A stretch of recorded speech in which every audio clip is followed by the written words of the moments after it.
Ini udah bagus sekali aku jahit sampai malam nih, bilang kayak gitu sambil bercanda kan. Aku udah mikol lah nih, nggak mau korban kayak ini sakit-sakit ku kerjain, ku bilang. Terus dia bilang sambil bercanda, dia bilang, kakakmu tahu nggak untuk siapa ini? Iya, coba bilang untuk siapa? Untuk Pak Gibran. Pak Gibran RI 2. Ya, lu kurang ajar Kena, kenapa nggak kau bilang dari awal? Ku bilang kayak gitu. Nggak sengaja, memang dirahasiakan katanya.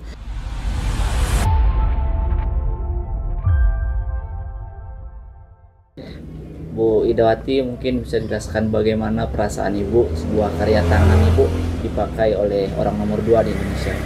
Saya merasa bangga karena karya tangan saya merupakan seni daerah Gayo, identitas Gayo bisa dipakai oleh orang nomor 2 di Indonesia. Oke Bu, mungkin bisa diceritakan Bu awal mula kenapa sih, siapa yang memesan baju ini, dan bagaimana Ibu proses pembuatan ini? Yang memesannya itu Bu Ana Kobat. Malam-malam saya ditelepon 2 kali. Saya nggak angkat karena sholat maghrib. Setelah itu saya telepon balik, ada apa Bu Ana? Saya tanya, Bu, tolonglah bantu saya, ini ada orang pesan begini-begini. Saya tolak pertama, nggak sempat, kalau waktunya cuma 2 hari, tanggal 8 harus dikirim, saya nggak bisa. Karena kerjaan saya banyak, nanti nggak siap punya orang menjelang 17. Kan banyak juga pesanan. Terus tolonglah Kak Ida, tolong, harus kakak yang jahit katanya. Ya udah, besok datang ke sini, apanya yang dijahit. Terus beliau datang kemari, yang dibilangnya dia nggak usah rumit, sedikit aja, tapi jangan panas kainnya, tapi khas Gayo asli, motif warna asli zaman punya katanya. Terus saya bilang, mana kainnya? Jangan saya yang beli, nanti nggak bagus di Takengon, saya bilang. Enggak, saya serahkan sama kakak katanya. Makanya saya berpikir 2 hari kayak mana, apa model bajunya, jas katanya. Saya bilang kalau jas nggak ada yang tukang jahit jas di Takengon, nggak bisa buru-buru kayak gitu. Jadi kita jahit di Jakarta aja Kak. Kakak yang buat di sini kayak mana, di mananya letaknya katanya. Jadi saya tanya lagi, jangan saya yang buat desainnya, biar mereka yang buat kayak di mana aja. Langsung mereka telepon lagi, terus dibilang dikerah di tangan, di kaki, terus pawak itu kain songkitnya. Itu banyak juga lah tuh pawaknya tuh, saya bilang. Itu terserah kakak kayak mana caranya katanya. Pokoknya harus siap ketawak. Ketawaknya pun panjang 2 meter, karena untuk anak laki kan panjang. Kalau yang asli zaman, aduh kayak mana nih, saya pun berpikir bolak-balik kayak mana nih kerjaan saya. Akhirnya saya pending demi Bu Ana Kobat, karena dia rekan saya bagus sekali kan dari dulu kami. Habis itu ya udah, nah saya kayak mana pun saya tolong. Udah saya beli kain, saya potong, dalam 2 hari harus siap. Tanggal 6, tanggal 8 harus siap katanya, mau dikirim. Karena mau buat jas lagi kan. Nah saya siapkan. Terus jembolang saya kalau kayak gitu buru-buru nggak bisa, cari orang lain aja. Saya suruh ke Paitumpi, ada katanya Kak Ila katanya, bisa dia jahit jembolang, bisa. Ya udah, kalau nggak si Ila aja jahit jembolang, karena saya nggak sempat lagi, karena ini pawak yang begitu besar kan, kayak gitu 2 meter, buat tali apa segala macam. Nanti kalau saya serahkan ke orang lain nggak rapi kayak mana kan gitu. Karena nggak dia bilang itu untuk Pak Gibran, dibilangnya ada orang penting yang pakai katanya. Aduh, siapa orang pentingnya, dia nggak bilang. Setelah siap baru dia bilang, kakak mau tahu nggak untuk siapa ini katanya. Ini udah bagus sekali aku jahit sampai malam nih, bilang kayak gitu sambil bercanda kan. Aku udah mikol lah nih, nggak mau korban kayak ini sakit-sakit ku kerjain, ku bilang. Terus dia bilang sambil bercanda, dia bilang, kakak mau tahu nggak untuk siapa ini? Iya, coba bilang untuk siapa? Untuk Pak Gibran. Pak Gibran RI 2. Ya, lu kurang ajar Kena, kenapa nggak kau bilang dari awal? Aku bilang kayak gitu. Nggak sengaja, memang dirahasiakan katanya. Ya udahlah. Saya pun nggak berani bilang sana kemari untuk Pak Gibran apa, nanti nggak pun. Kan malu kita kan kayak itu. Pas saya nonton pagi-pagi, oh iya ya Allah, betul rupanya ini dipakai punya saya, gitulah ceritanya. Kalau yang dibilangnya motif zaman, saya kan dari kecil udah jahit, dari umur 12 tahun saya udah kerja ya. Kalau itulah motif zaman yang asli. Dia warnanya tuh warna pas 4 warna. Mun berangkat namanya warnanya harus putih. Karena itu kan awan berarak. Yang bulat, yang untuk pawak tuh kan ada yang naik ke atas tuh. Awan berarak kalau bahasa Indonesia. Kalau bahasa Gayo mun berangkat artinya belo sara loloten moyen sara tamunen.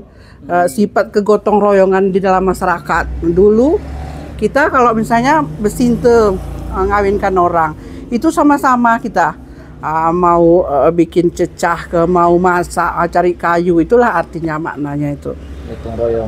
Sifat kegotong royongan orang Gayo itu di situ diambil dari awan di atas itu kan putih dia. Kan dia bisa beda-beda dia, kadang-kadang ada mun pesir, ada mun berkuni kayak itu istilahnya. Di tadi mun berangkatnya satu dia belum sera loloten main sera tamunan kayak gitu dia. Sekali pergi dia pulang sama-sama. Pokoknya kalau dalam masyarakat ini apapun cerita kita harus bersatu gitulah maksudnya. Seperti tengkukur itu kan tikukur tuh tekukur itu istilahnya raja dulu. Kalau misalnya ada masalah dengan masyarakatnya dia dipanggil. Dipanggil reje kami begini begitu kan masyarakat itu kukur tuh artinya kami ini masalah misalnya. Terus reje tadi diam berpikir kayak hakim gitu. Jadi baru dia ambil keputusan tekukur. Itu sentan waktu saya pikir, waktu udah saya ukur kok bahasa Indonesianya kamu harus begini, baru dia putuskan apapun kayak gitulah artinya itu. Harapan saya Gayo tambah terkenal, tambah dikenal di dunia, terus biar bisa menarik para wisatawan ke sini ke Takengon untuk bisa lebih apa lagi, maksudnya mengurangi pengangguran, menuntaskan kemiskinan. Dengan adanya orang datang ke sini memakai karya kita, otomatis ekonomi rakyat kita kan semakin terjamin. Maksudnya udah mengurangi pengangguran kan, menciptakan lapangan kerja untuk adik-adik yang nggak ada kerjaan kan gitu, yang memang hobinya di bidang itu. Dalam proses pembuatannya berarti berapa hari Bu pada saat itu Bu membuat itu? Saya cuma 2 hari. Karena itu pun kan ada tim juga, bukan saya sendiri, ada anak, ada yang bantu gunting kan kayak gitu. Tolong ininya diginiin karena dia kan harus rapi, nggak boleh pakai kain lapis, harus pakai tangan kayak gini, bulat ini itu, bukan kayak jahit-jahit biasa enggak. Benangnya pun harus kilat, jangan sampai putus-putus kan gitu. Itunya mah 2 hari, itu pun dah sampai Iya. karena Bu anak obat minta tolong betul sama saya. Berapa kali saya ditelepon kan.